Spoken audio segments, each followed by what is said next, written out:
Shalom à tous et ravi de vous retrouver dans cette nouvelle vidéo de la paracha en question. Faut-il préférer la copie à l'original? Ah, et bien évidemment, la question ainsi posée, on peut avoir une réponse assez évidente.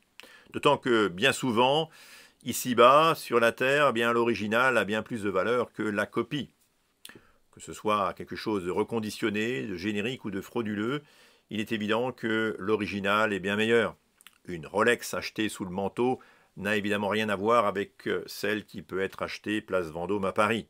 Sauf que dans le cas présent, on parle de ce qui dans la Torah est finalement au bout du compte une reproduction, une construction sur la base d'un modèle vu dans le ciel.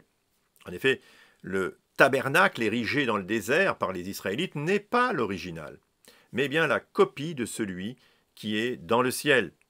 Lisons en Exode chapitre 25, verset 1. L'Éternel parla à Moïse en ces termes. Invite les enfants d'Israël à me préparer une offrande de la part de quiconque y sera porté par son cœur. Vous recevrez mon offrande, et voici l'offrande que vous recevrez d'eux. Or, argent et cuivre, étoffe d'azur, de pourpre, d'écarlate, de fin lin et de poil de chèvre, peau de bélier teinte en rouge, peau de tahash et bois de chittim, huile pour le luminaire, aromates pour l'huile d'onction et pour la combustion des parfums, pierre de shoham et pierre à enchâsser pour l'éphod et pour le pectoral.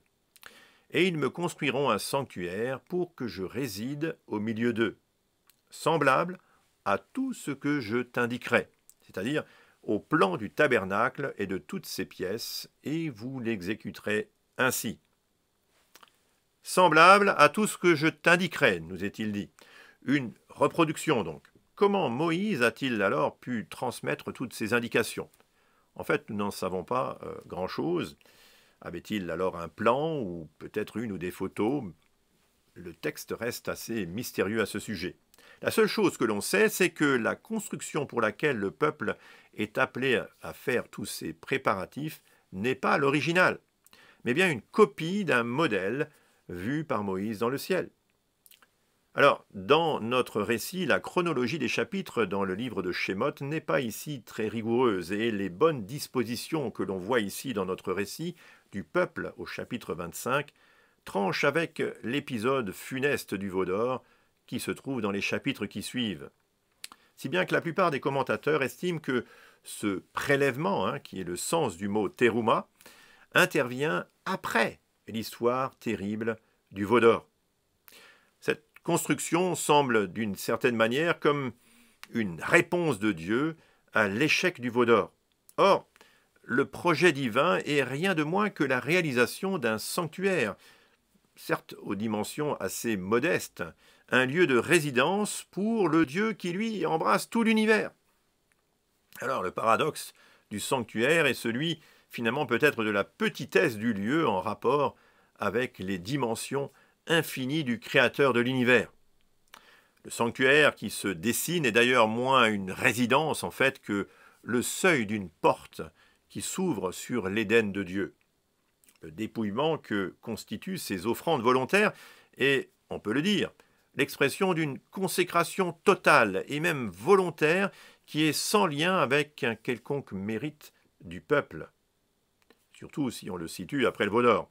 N'avaient-ils pas eux-mêmes d'ailleurs dépouillé les Égyptiens de quantité de richesses peu auparavant? De toute évidence, Dieu aurait pu tout aussi bien, sinon peut-être bien mieux, faire jaillir lui-même d'un sanctuaire parfait et même pérenne au milieu du peuple. Mais il ne l'a pas fait. Si le peuple finalement a été incapable de monter sur la montagne et vivre en vertu d'une justice et d'une sainteté somme toute insuffisante au regard de Dieu, c'est donc Dieu alors qui choisit de descendre lui-même du ciel pour se rapprocher des hommes. Mais tout cela n'est finalement qu'un prélude, ou peut-être plus précisément une sorte de reflet de ce que Dieu va faire en venant marcher au milieu des hommes en la personne du Mashiach, du Messie. Pour le Midrash d'ailleurs, le tabernacle n'a pour objet que de servir de témoignage, un témoignage devant les nations que Dieu a bien réellement pardonné à son peuple les péchés qu'il a commis tantôt. Symboliquement, ceux du veau d'or, bien sûr. J'ajoute même que le tabernacle illustre le chemin universel qui conduit, qui mène à Dieu. Or, ce chemin est tracé par le sang de l'alliance, celui de l'agneau, celui du Machiar, du Messie qui donnera sa vie pour le pardon des péchés. Le Midrash poursuit d'ailleurs en soulignant la portée universelle de ce témoignage jusqu'à l'établissement du Machiar. Il ajoute encore que le sacerdoce a une fonction expiatoire incontournable qui permet au peuple de s'approcher de Dieu. Qu'ajouter alors, tandis que le tabernacle n'a plus d'existence depuis des milliers d'années? Qu'en penser? Plus aucun sacrifice n'a été offert depuis le 1er siècle. N'est-ce pas tout bonnement parce que le reflet a laissé place finalement à la réalité dans le Mashiach Yeshua? Du fait que la pâle copie a laissé la place finalement au modèle original, au modèle céleste? De ce que le chemin ouvert par le sang des agneaux en leur temps s'est, pour ainsi dire, évaporé devant le sang plus précieux du Messie qui, en permanence devant Dieu, nous ouvre l'accès au Père.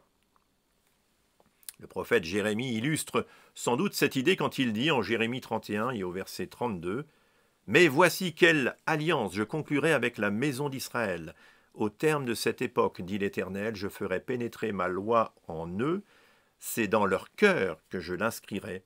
Je serai leur Dieu, et ils seront mon peuple, et ils n'auront plus besoin ni les uns ni les autres de s'instruire mutuellement en disant « Reconnaissez l'Éternel, car tous ils me connaîtront du plus petit jusqu'au plus grand, dit l'Éternel, quand j'aurai pardonné leurs fautes et que j'aurai effacé jusqu'au souvenir de leurs péchés. » Voilà ce que nous dit le prophète, une perspective finalement originale qu'il convient peut-être de creuser. Et c'est ce que nous ferons dans nos prochaines vidéos, la paracha en question. Nous essaierons de continuer à suivre finalement ce fil rouge jusqu'au Messie. Shalom à tous et à bientôt dans la paracha en question.